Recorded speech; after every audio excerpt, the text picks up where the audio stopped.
मित्रों नमस्कार, मेरा नाम शुभेंदु जयपुरियार है। मैं पेशे से एडवोकेट हूं और विगत 30 वर्षों से मैं झारखंड हाई कोर्ट और सुप्रीम कोर्ट में क्रिमिनल लॉ की प्रैक्टिस कर रहा हूं।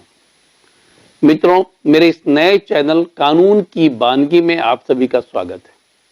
इसके पहले भी मेरे 2 और चैनल चल रहे हैं, जयपुरियार लॉ क्लासेस के नाम से, जिसमें मैं नए लॉयर्स को और लॉ स्टूडेंट्स को ट्रेनिंग देता हूं लीगल प्रैक्टिस की। और एक और चैनल है legal advice bye Suvendu Jaipuriyar, जिसमें मैं लोगों को फ्री एडवाइस देता हूं, लीगल एडवाइस देता हूं। यह चैनल बिल्कुल डिफरेंट है कानून की बानगी। इसमें सिर्फ और सिर्फ सुप्रीम कोर्ट के जजमेंट, और वह भी क्रिमिनल केसेस में जो जजमेंट आए हैं, जो महत्वपूर्ण जजमेंट आए हैं, उनकी डिकोडिंग की जाएगी। उसमें जो बातें हैं उन बातों को बहुत स्पष्ट तौर पर हिंदी में आप लोगों को समझाने का प्रयास किया जाएगा। जो सेक्शंस उसमें एप्लीकेबल हैं उस सेक्शंस की चर्चा की जाएगी। ठीक है, तो मित्रों, मैं आप लोगों को पुनः एक बार आप लोगों का स्वागत करते हुए मैं इस नए चैनल की शुरुआत कर रहा हूं और उसमें अपना पहला वीडियो जो अपलोड कर रहा हूं वह है सुप्रीम कोर्ट का जजमेंट। अभी 2024 में 4 जनवरी को जो सुप्रीम कोर्ट का जजमेंट आया Darshan Singh versus state of Punjab के केस में, उसकी चर्चा मैं यहां पर करूंगा। सबसे पहले मैं आप लोगों को बता दूं कि दर्शन सिंह और उसके एक महिला मित्र रानी कौर दोनों को हत्या के आरोप में लोअर कोर्ट ने सजा सुना दी थी। आजीवन कारावास की सजा सुना दी सेक्शन 302 और 34 के तहत। सेक्शन 302 आप लोगों को पता है, यह मर्डर केस से रिलेटेड है। ठीक है ना, यह हत्या के आरोपी को सजा देने से संबंधित है। इसमें आजीवन कारावास से लेकर मृत्यु दंड तक की सजा दी जा सकती है। और एक व्यक्ति से ज्यादा यदि किसी केस में इन्वॉल्व होता है तब ऐसी स्थिति में उसमें 34 लगाया जाता है, जिसमें क्या कहा जाता है, एक से ज्यादा व्यक्ति ने इस घटना को अंजाम दिया। फिर दोनों सेक्शंस इसमें लगे हुए थे, सेक्शन 302 और section 34 of the Indian penal code. उसमें जो साक्ष्य मिले, साक्ष्य के आधार पर उन दोनों को लोअर कोर्ट ने, डिस्ट्रिक्ट कोर्ट ने आजीवन कारावास की सजा सुना दी। अब मैं आता हूं साक्ष्य पर। घटना पर मैं बाद में आऊंगा, पहले आता हूं साक्ष्य पर। क्या साक्ष्य थे जिसके आधार पर इन लोगों को आजीवन कारावास की सजा सुना दी गई? इन लोगों के खिलाफ में जो साक्ष्य उपलब्ध थे लोअर कोर्ट के पास, प्रोसिक्यूशन ने जो साक्ष्य उपलब्ध कराया था वो सिर्फ और सिर्फ सर्कमस्टांशियल एविडेंसेस था, परिस्थिति जन्य साक्ष्य था। कोई भी डायरेक्ट उसमें साक्ष्य उपलब्ध नहीं था, कोई भी उसमें आई विटनेस नहीं था, कोई भी चीज की रिकवरी नहीं हुई थी, तो कोई भी डायरेक्ट एविडेंस नहीं था। सिर्फ परिस्थिति के आधार पर कि वह लोग वहां पर उपस्थित थे और उन्हें किसी ने वहां से जाते हुए देखा, ठीक है ना, किसी ने वहां पर उसे घर पर देखा और किसी ने उसे वहां से दूसरे सुबह जाते हुए देखा। सिर्फ यही 2 घटना थी जिसके आधार पर उन लोगों को यह माना गया कि यह दोषी हैं और उन्हें आजीवन कारावास की सजा सुना दी गई। उच्च न्यायालय में जब अपील इन लोगों ने उच्च न्यायालय में अपील की, तो जो दर्शन सिंह जो मुख्य अभियुक्त था, उसकी प्रेमिका जो थी वह रानी कौर, उसे तो बरी कर दिया, लेकिन दर्शन सिंह को आजीवन कारावास की सजा सुना दी गई। अब इसके खिलाफ में दर्शन सिंह ने सुप्रीम कोर्ट में क्रिमिनल अपील दायर की, जो क्रिमिनल अपील नंबर 163/2010 है। तो यहां पर उसने अपील दायर की। लेकिन यहां एक बात और आप लोगों को बतला दूं कि रानी कौर, जिसको कि रिहा किया गया हाई कोर्ट के द्वारा, उसके खिलाफ में प्रोसिक्यूशन ने, स्टेट ने कोई भी अपील दायर नहीं की। एक्विटल अपील जिसको हम कहते हैं वह दायर उसने नहीं किया। तो नेचुरली उसकी जो रिहाई थी वह तो रह गई। दर्शन सिंह का केस जो है वह वहां पर एडमिट किया गया और दर्शन सिंह के केस की सुनवाई वहां शुरू हुई। अब मैं आता हूं यह केस था क्या, और तब मैं आपको बताऊंगा कि सुप्रीम कोर्ट ने अपने जजमेंट में क्या कहा। दर्शन सिंह की शादी हुई थी एक अमृत कौर नाम की औरत के साथ। यह घटना, मृत्यु की घटना तो 1999 की है, लेकिन दर्शन सिंह की शादी हुई थी 4 साल पूर्व। और दर्शन सिंह की शादी जो अमरीक कौर से हुई, तो अमरीक कौर के साथ रहते हुए भी उसका संबंध रानी कौर नामक एक महिला के साथ हो गया। अब ये समझ सकते हैं कि यह जो संबंध था वो कितना इरिटेटिंग होता है। और बाद में चलकर 4 सालों तक यह संबंध चलता रहा, और 4 सालों के बाद एक दिन इन लोगों ने, जैसा कि प्रोसिक्यूशन का कहना है कि इन लोगों ने अमरीक कौर के घर पर जाकर वे लोग रुके रात में, और रात में रुककर अमरीक कौर को इन लोगों ने पॉइजन दे दिया, जिससे कि उसकी मृत्यु हो गई। यह इन लोगों के ऊपर आरोप है। अब यहां पर मैं आता हूं कि विटनेस जो थे वह कौन कौन थे। यहां पर एक तो विटनेस जो थी वह अमरीक कौर की बहन मेलो कौर थी। अमरीक कौर की बहन जो थी वह मेलो कौर थी। और दूसरा उसके पति जो थे वह गुरमेल सिंह थे, जो कि वह उसमें गवाह थे। एक इंडिपेंडेंट गवाह था, दूसरा दो प्रोसिक्यूशन की तरफ से दो और जो गवाह थे, एक तो पोस्टमार्टम करने वाले डॉक्टर और एक आईओ। मात्र 5 गवाह इसमें थे। 2 इंटरेस्टेड विटनेस थे जो कि उसके रिश्तेदार थे, और एक इंडिपेंडेंट गवाह था जो कि उसने दर्शन सिंह को जाते हुए जीप से देखा था। अब क्या था, 1999 की एक रात को दर्शन सिंह को गुरमेल सिंह ने, जो कि मेलो कौर का हस्बैंड था, उसने उसके घर पर रानी कौर के साथ देखा। शाम में 7 बजे उसने देखा। बहुत नेचुरल था। वह दर्शन सिंह की पत्नी थी अमरीक सिंह। दो संबंध अच्छे नहीं थे, लेकिन उसको जाने से तो रोका नहीं जा सकता था। तो उसने अपनी पत्नी गुरमेल सिंह, जो कि एक गवाह था, उसने अपनी पत्नी मेलो कौर को यह बतलाया जाकर कि दर्शन सिंह रानी कौर के साथ आया है और आज इन लोगों में जरूर ही लड़ाई होगी।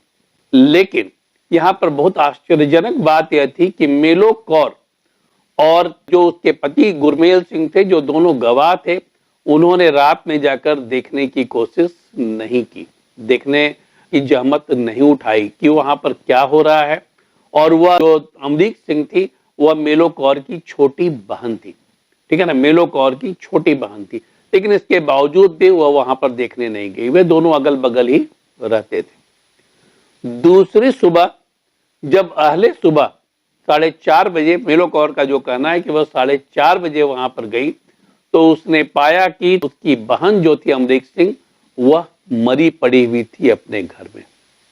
उसने अपने पति गुरमेल सिंह को बुलाया, वह सारी चीजें उसने उसे बताई। इसी के आधार पर पुलिस केस हुआ। पुलिस ने एक इंडिपेंडेंट विटनेस को भी ढूंढ निकाला, जिसका कहना था कि वह खेत में काम कर रहा था। तब दर्शन सिंह, जो कि मुख्य अभियुक्त था, रानी कौर को बिठाकर अपने साथ गाड़ी में लेकर जा रहा था। लेकिन उसने जो कहा कि उसने उसे पीछे से देखा, उसने उसे पीछे से देखा, उसने उसका चेहरा नहीं देखा।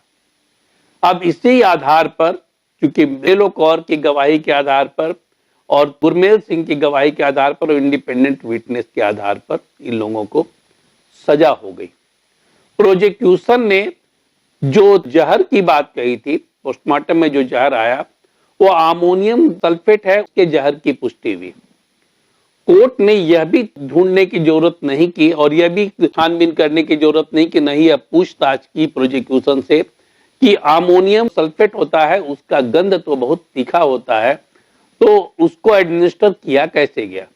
इस पर कोई जवाब प्रोसिक्यूशन का नहीं था। प्रोसिक्यूशन ने इस पर कुछ भी रिपोर्ट अपना दिया ही नहीं था। जो चार्जशीट सबमिट की गई थी उसमें ऐसा कुछ भी नहीं था।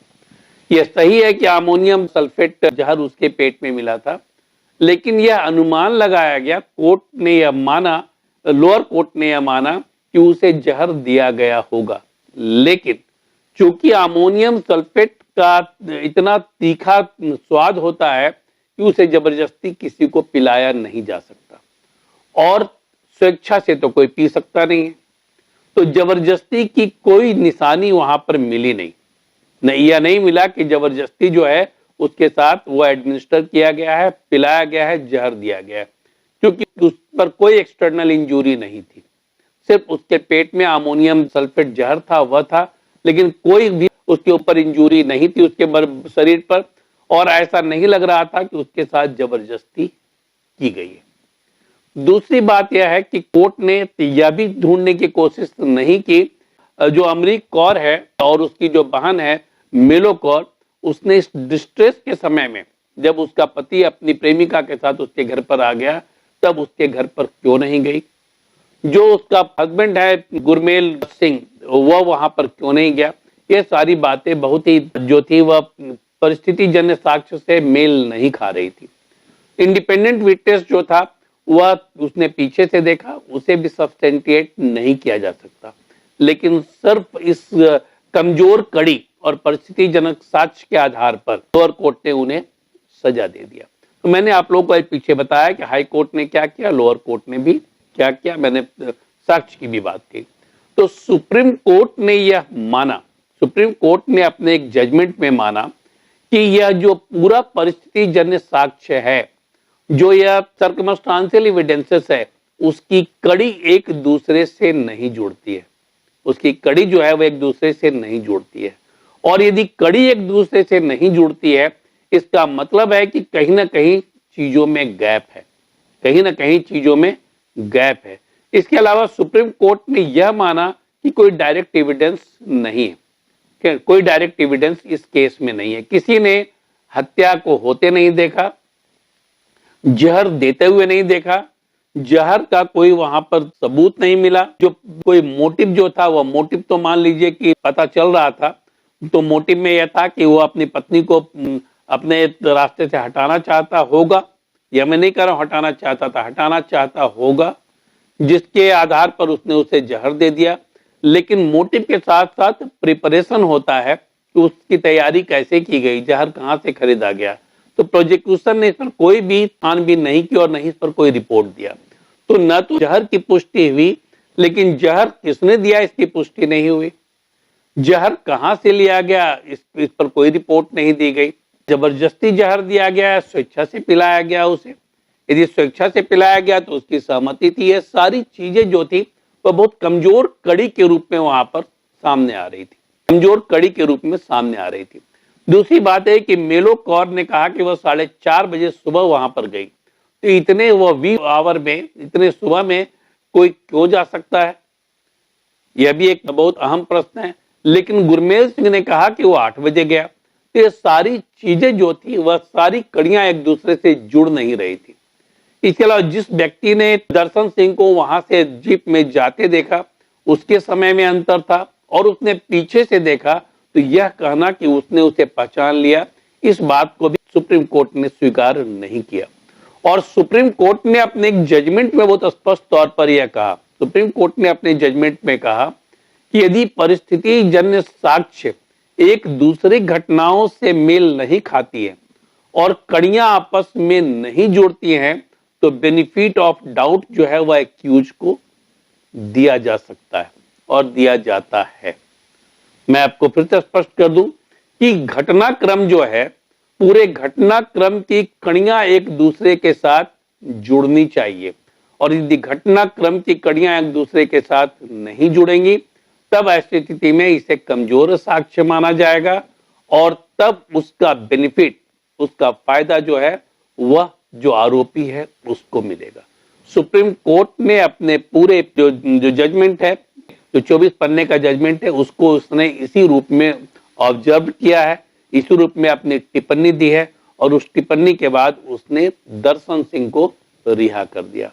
तो दर्शन सिंह जो कि आरोपी था अपनी पत्नी के हत्या का, उसकी प्रेमिका जो थी वह हत्या की आरोपी थी, उसे तो हाईकोर्ट ने ही रिहा कर दिया था, और दर्शन सिंह को भी परिस्थिति जन्य साक्ष्य की कमी को देखते हुए सुप्रीम कोर्ट ने उसे भी रिहा कर दिया। तो मित्रों, मैं उम्मीद करता हूं कि जजमेंट आपको, जिसको कि मैंने सुप्रीम कोर्ट के जजमेंट को मैंने जो डिकोड किया है, उसे आप अच्छी तरह से समझ गए होंगे, और जब आप कोई केस करेंगे तो उसको आप अच्छे से, जहां पर परिस्थिति जन्य साक्ष्य कमजोर होगा, सर्कमस्टांशियल एविडेंसेस कमजोर होगा, उसको आप अच्छे से यूज कोर्ट में कर पाएंगे। यह वीडियो जो है आम लोगों के लिए भी है, जो कि हिंदी में जजमेंट को समझना चाहते हैं, जानना चाहते हैं, उनके लिए भी है, वो इस वीडियो को देखकर इसका फायदा उठा सकते हैं। और इसके अलावा मैंने जो साक्ष्य की बात कही, तो मैं आप लोगों को जो वकील हैं, हमारे जूनियर वकील बंधु हैं, उनको सजेस्ट करूंगा कि जयपुरियार लॉ क्लासेस के मेरे चैनल पर जाइए और वहां पर Indian penal code, Indian evidence act, CrPC पर पूरा का पूरा वीडियो अपलोड है और ये सारी चीजें जो मैं आपको डिस्कस कर रहा हूं अभी सर्कमस्टेंशियल एविडेंसेस के बारे में, उसकी चर्चा भी वहां बहुत डिटेल में की गई है। तो आप लोगों को उसका भी फायदा होगा।